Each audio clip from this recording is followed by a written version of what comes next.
La historia es tan importante porque la historia nos sitúa, la historia nos ayuda para no caer en el mismo error. La historia nos da a nosotros un entendimiento de lo que puede pasar si volvemos a hacer lo que hemos hecho. La historia nos abre las puertas y la historia nos habla acerca de una reforma que se da en los siglos anteriores. Y de pronto ya no se está hablando solo de un intermediario, de una iglesia entre Dios y el hombre. De pronto viene una reforma y esa reforma hace que el hombre tenga acceso a Dios. Y ahora se dice que el justo vivirá por la fe. Y en esta reforma se le vuelve a dar forma o vuelve a comenzar, vuelve a empezar, vuelve a iniciar. Se escriben proyectos nuevos, se trazan una organización diferente. Y para los años de Lutero, donde viene la reforma, la separación de un credo, y se escribe un nuevo hito, una nueva forma de iglesia, donde yo no necesito al hombre para que le hable a Dios de mí, sino que ahora se me enseña que yo puedo ir a Dios por la palabra. En la primera reforma se nos enseña que yo no necesito que un hombre absuelva mis pecados, porque se me enseñó que Jesucristo me limpió de los pecados. En esta reforma se escribieron cosas en tesis, con todo un proyecto estructural. Se escribió se tradujo la Biblia para el alcance de todos. Se distribuyeron la palabra. Los cultos ya no eran en latín, ya no eran solo en un solo idioma, sino que cualquiera podía predicar la palabra escrita en esta Biblia. En la primera reforma se cambiaron conceptos de que había un hombre que representaba vicariamente a Dios, y se nos enseñó en esta reforma que cada uno de nosotros representa a Dios por la presencia del Espíritu Santo. En esa primera reforma la iglesia cambió. El hombre empezó a tener un culto diferente. Ya las prédicas eran en las calles, ya las prédicas eran en las casas nuevamente. La reforma volvió a poner el reset y volvió otra vez a cero muchas de las cosas, y se volvió a iniciar un acercamiento del hombre para con Dios. Hubo un avivamiento. Alemania, Inglaterra, los países de Europa comenzaron a exportar, a crecer la palabra. Se vino a Sudamérica, se vino a algunos lugares del continente. Esta reforma vino a hacer un gran cambio. Algunos hasta cayó en una persecución, la separación de la iglesia del Estado. Fue algo drástico, porque la iglesia tenía el poder de dominar al Estado.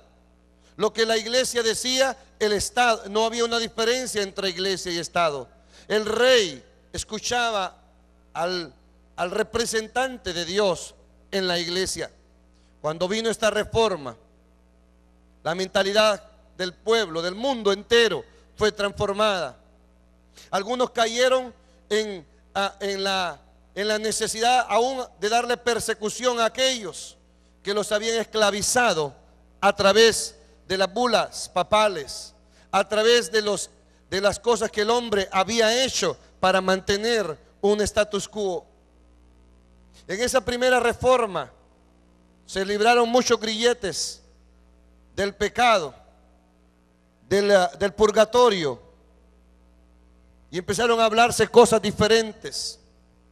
Y eso pasó, y gloria a Dios por ese tiempo. Luego vino una segunda reforma en 1880, 1915, 1923. Fechas en las que el Espíritu Santo empezó a moverse y a manifestarse.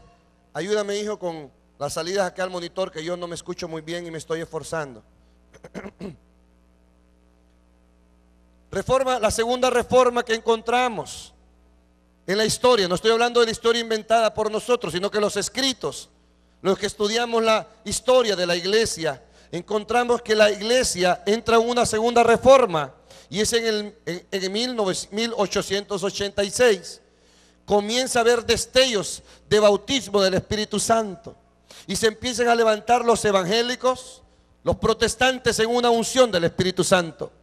En Azusa, en 1906, en el 1900 duró 3 años el avivamiento.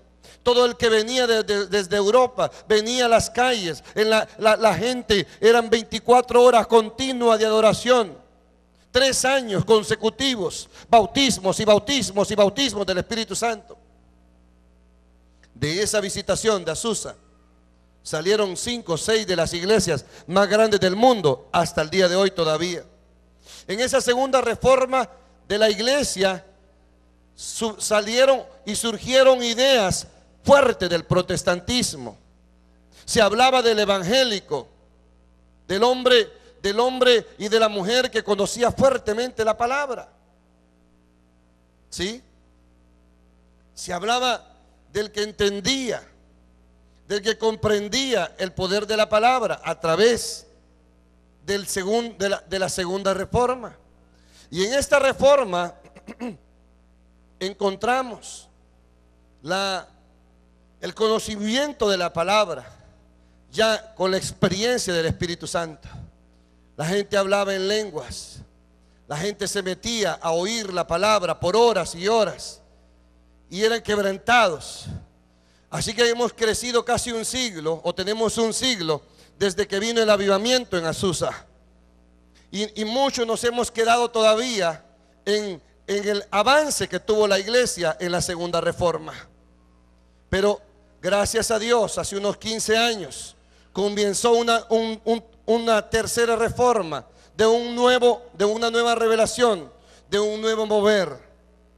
Y esta reforma apostólica que Dios está cambiando, ya no solo se habla del pastor, no se habla solo del evangelista, sino que comienza a hablar la iglesia de 5 ministerios actuando, interactuando, moviéndose, uniéndose, trabajando con un mismo ideal, un mismo pensamiento. Ya no se está hablando solo del hombre de Dios, sino del cuerpo de Cristo.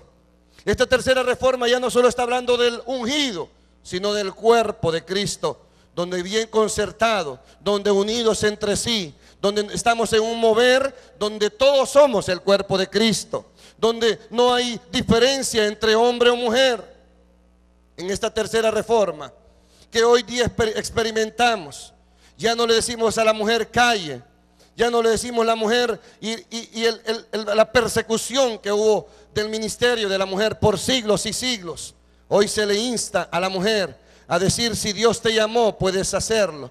Hoy se habla con la mujer: si Dios te trata, gloria a Dios, puedes ministrar, puedes pastorear, puedes enseñar, puedes instruir, puedes adorar.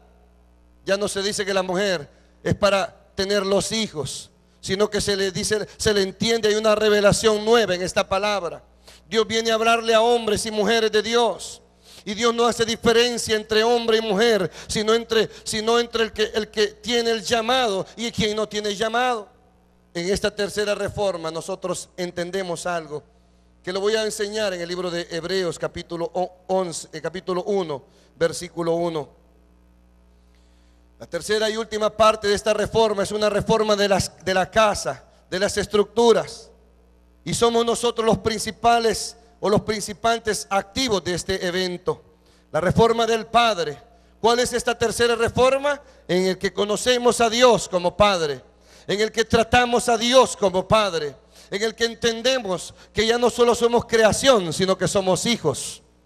Por favor, hermano, cuando usted escucha que Jesús dice: Jehová me envió, Jehová vino sobre mí y me envió y me dio, hermano, entendemos nosotros en esta tercera reforma que nosotros ahora vemos a Dios como Padre, y que cada uno de los que estamos aquí somos hijos de Dios, que cada uno de los que están aquí son hijos de Dios. Y Jesús vino a hablar del Padre.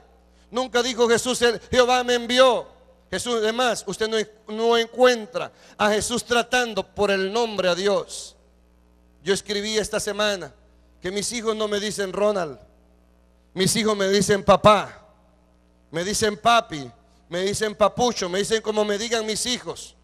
¿Por qué? Porque hay una relación. Entonces yo ahora yo necesito entender y dar a entender a cada uno de nosotros que en este mover que estamos hoy día, venimos a enseñar fuertemente que Dios no solo es nuestro creador, sino es nuestro Padre. Y cuando Dios es nuestro Padre, nosotros entramos con confianza a su presencia. En Hebreos 1 dice, Dios, habiendo hablado muchas veces y de muchas maneras en otro tiempo a los padres por los profetas, en estos últimos días nos ha hablado por el Hijo, a quien constituyó heredero de todo y por quien asimismo hizo el universo. Él, hablando de Dios, Él, que es el resplandor de su gloria, la imagen misma de su sustancia, y quien sustenta todas las cosas con la palabra de su poder, habiendo efectuado la purificación de nuestros pecados por medio de sí mismo, se sentó a la diestra de la majestad en las alturas, hecho tanto superior a los ángeles, por cuanto que heredó más excelente nombre que ellos. Lea por favor conmigo el verso 1. Dios, habiendo hablado muchas veces y de muchas maneras en otro tiempo a los padres por los profetas. La palabra me enseña que hay una revelación del Padre. El Hijo nos está revelando al Padre. En Mateo 11, verso 27, solo los padres revelan al Padre. El Padre puede hablar del Padre. Mateo 11, 27 dice, y nadie conoce al Padre sino el Hijo, y aquel a quien el Hijo lo quiere revelar. Los padres podemos hablar de Dios Padre, los que sentimos como Padre, los que nos movemos como padres espirituales, podemos hablar de que Dios es el Padre también. En 1 Corintios capítulo 2, en el verso 6, esta es una de las verdades más escondidas del ministerio de Cristo, que está reservada para los que han alcanzado madurez. Los que tienen madurez reconocen que tienen a Dios Padre, pero también tienen padres espirituales que te enseñan a conocer a Dios de mejor forma. Habemos padres que Dios nos ha puesto un corazón paternal para llevar a otros, para instruir a otros, para enseñar a otros. Ya no trates a Dios como solo el proveedor, como el que sana, como el sanador. Ya no trates al Rafá como el escudo, el estandarte, sino que trátalo como al Padre. Cuando la iglesia entiende que en Hebreos 5, verso 14, también nos enseña de hombres maduros que le enseñan a otros que Dios pone a hombres con un espíritu de paternidad para enseñarle a la iglesia. Hay Padre en el cielo y hay Padre espiritual en la tierra. El jueves yo le enseñé a la gente que dice en Corintios, en Mateo, a nadie le digas pater. Jesús dijo, a nadie le digas Padre en forma de creador. A ningún hombre trates como tratas a Dios el Padre. Pero la palabra nos enseña ahí en Corintios 11, capítulo 2, verso 6, que hay hombres que tienen el corazón. En 1 Corintios 4, que hay hombres que Dios le ha dado el corazón de ser un padre para dimensionar a otros. Un corazón de padre para levantar, para corregir, para instruir. Camino acá a la iglesia, veníamos por acá, por la carretera, y me dice mi hijo, papi, ¿de qué vas a predicar? Y entonces yo me quedé un momento pensando para explicarle a él qué iba a predicar. Y antes de que yo le contestara me dijo, papá, ¿y cómo tú sabes qué palabra le vas a hablar a la iglesia? ¿Cómo sabes qué prédica le vas a decir a la iglesia? Y le di las 4 fuentes de cómo predicarle a la iglesia. La primera le dije, como padre espiritual yo sé cuál es la necesidad de los hijos. ¿Por qué? Por lo que están haciendo, por los frutos que ustedes tienen, por las necesidades que ustedes tienen. La segunda, le dije yo, la segunda manera es porque hay una palabra revelada que Dios le da a uno, que uno sabe que la iglesia necesita oírla, conocerla. Cuando hay fundamentos incorrectos, entonces Dios le da a uno el poder ver y poner un fundamento que traiga corrección. Pero lo segundo es cuando hay una palabra revelada nueva para la iglesia. La tercera forma, la tercera fuente, le dije a mi hijo yo, es cuando hay una palabra directa, direccional de Dios. Quiero que le digas a mi pueblo esto, quiero que le ordenes esto, le corrijas esto. Y la cuarta, le dije, es cuando hay días festivos especiales. Vine a explicarle a él cómo se oye a Dios y se direcciona a la iglesia. Dios le habla a hombres y le pone un corazón de hombre, un corazón de padre. Y dice Dios, y volveré el corazón de los padres a los hijos y el de los hijos a los padres. Ya no solo se está hablando de Dios Padre, sino que entre hombres hay padres. Y hay padres espirituales para direccionar, para corregir, para instruir, para cambiar, para motivar, para enseñar. Pero estos hombres que son padres espirituales no pueden ser padres espirituales si están separados de la fuente que es Dios. En el libro de Hebreos 1:1 dice que Dios nos enseña dos cosas. Dos cosas nos enseña. Uno, cuando Él quiere mostrar una revelación mayor de sí mismo, lo habla a los padres. Dice, habiendo hablado a los padres. Cuando Dios quiere enseñar algo, se lo enseña a los padres, al mover de los padres para que le enseñen a los hijos. La primera revelación que encuentro yo aquí es cuando Él quiere mostrar cosas de sí mismo. Cuando Dios quiere enseñar algo de sí mismo, lo pone en los corazones de los padres. Mira lo que entendí, mira lo que recibí, mira esta palabra, mira qué tremendo esto. Wow, ¿saben a quién Dios le da palabras para hablar de Él? A los que son padres. Por eso en la madrugada mando versículos. Por eso en la madrugada escribo pasajes. Por eso en la madrugada, en el día, en la tarde, yo mando versículos. Yo me senté con mis discípulos esta semana y le dije, cuéntenme las últimas revelaciones que tienen. Porque si ustedes son padres, tienen que tener una palabra para servir, para dar, para decretar. Esta semana le decía a la iglesia, si nadie te llama, si nadie está pendiente de ti, si no hay una mujer, un hombre que te dice, hermano, ¿cómo estás? No lo veo. Si ya no lo veo, ¿qué le pasa? Que no lo veo. Si tú no tienes a alguien quien vele por ti, quien se alegre por verte y se entristezca cuando no te vea. Si tú no tienes eso, entonces no tienes padre espiritual. Urge que te muevas de esa célula. Urge que te muevas a una célula donde alguien te quiera pastorear. Pero también cuando yo compartí esto el jueves, me dijo Juan Ramón, pero hay gente que yo quiero ser padre, pero ellos no quieren ser hijos. Oh, dije yo, tienes razón. Porque si yo quiero ser padre de algunos, pero aquellos de los que yo quiero ser padre, ellos no quieren ser hijos, la palabra mía es infructuosa.